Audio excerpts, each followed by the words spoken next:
who doesn't love a viral animal? There's Neil the seal, Pesto, Toopy, and the grandbaby of them all, Moo Deng. They're funny, goofy, and weirdly human. No wonder we're obsessed. But some of these animals are in danger of disappearing from our planet forever, let alone our feeds. Moo Deng is a pygmy hippo, a species native to West Africa. It's estimated there are no more than 3,000 individuals left in the world. So I wanted to know, could being internet famous help a species survive and even thrive?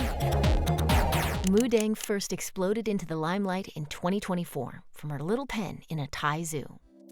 This photo of her getting picked up by her caretaker went viral, more than tripling visitors to the zoo, inspiring tons of memes, fan art, merch, and parodies halfway around the world. Now, what is your talent? Having a slippery body that bounces.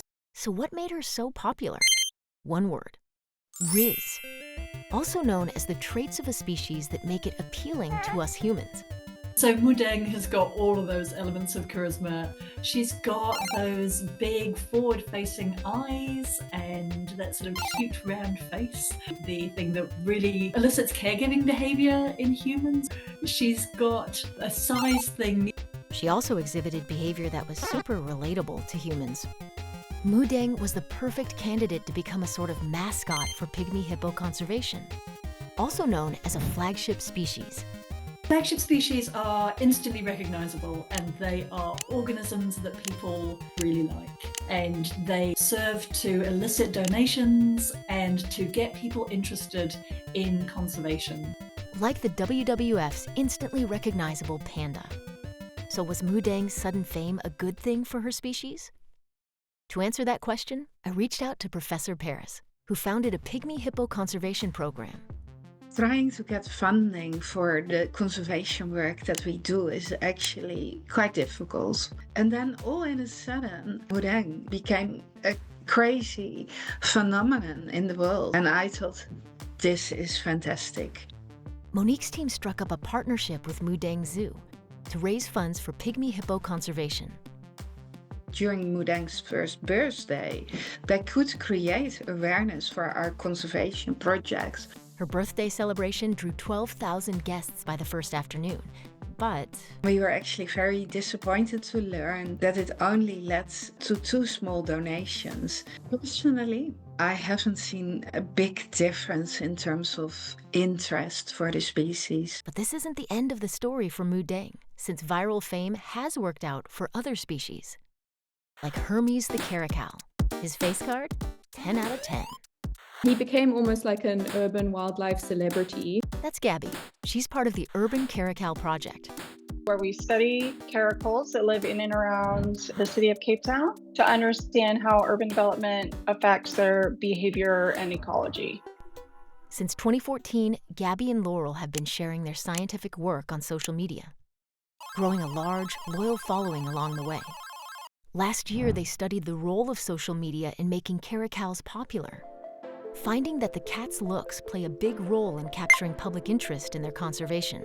People used to actually go out looking for him specifically. Hermes really helped people feel a personal connection to Cape Town wildlife.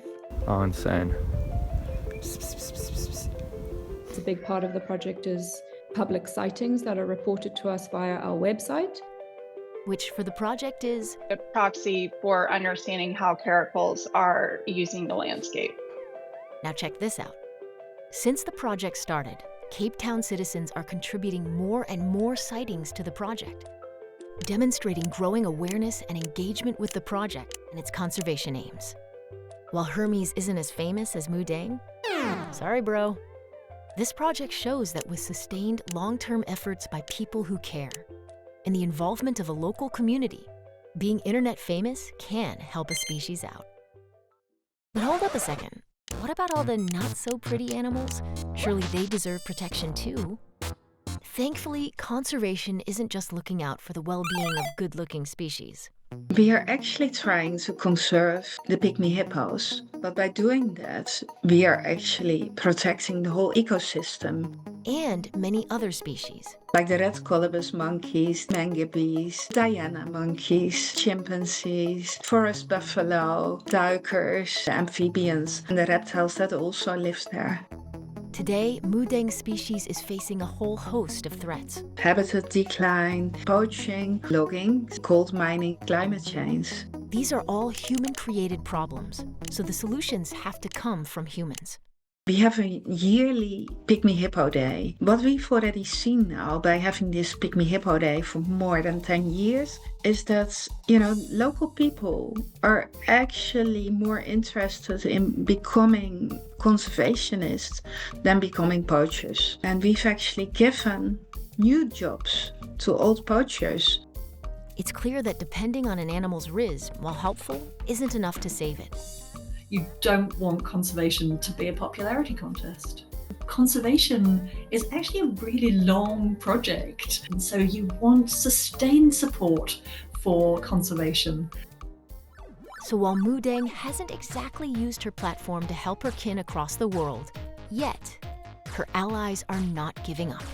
There's been a couple of discussions between us, the two partners, to talk how we can do this better. I'm still excited because I still believe that this partnership can make a big difference. We will not stop till the pygmy hippo is no longer an endangered species.